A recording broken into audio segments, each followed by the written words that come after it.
colleagues who will be joining us in legislation that we're introducing today that would declare Russia a state sponsor of terrorism. As you well know,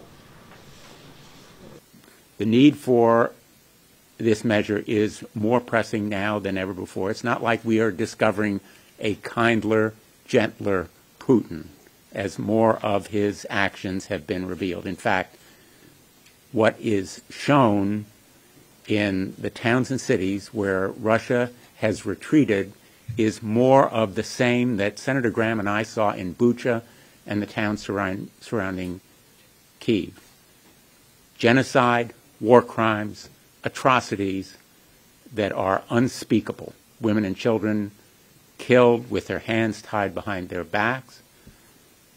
And this bill represents our resolve to do so.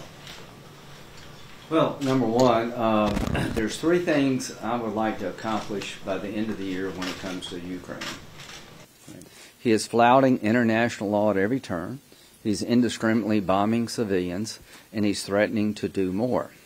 So what is the right response when it comes to Putin? Tell the truth. And the truth is that his regime has become a terrorist state. The Russian people, I feel sorry for. Their life is pretty miserable right now, too. But what I'm asking the administration and my colleagues to do is speak truth to power at a time it would matter.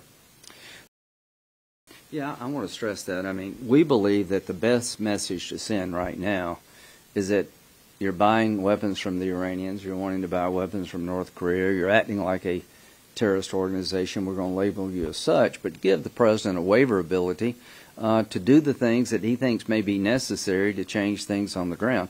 I think that's a good compromise. And I would just emphasize, because, you know, people may not understand, what's the consequence of declaring another nation a state sponsor of terrorism? Well, first of all, there's the moral authority of the United States of America to say that nation is a pariah because it's committed war crimes, acts of genocide from the very top down. But also, it can be held accountable in our courts. The Sovereign Immunity Act no longer applies to it.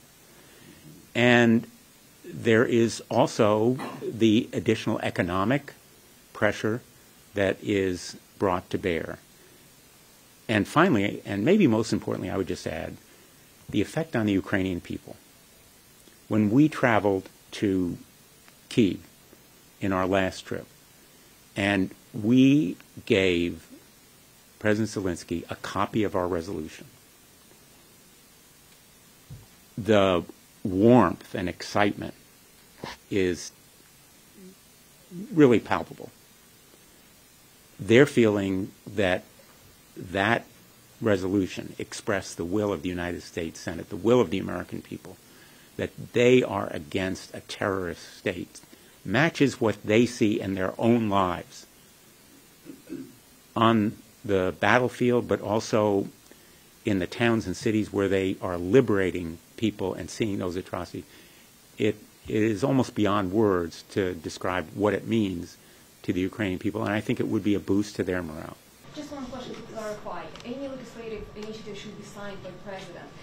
And the President already said that he is not considering to recognize Russia as a state sponsor of terrorism. How exactly is he interested planning to pass this bill?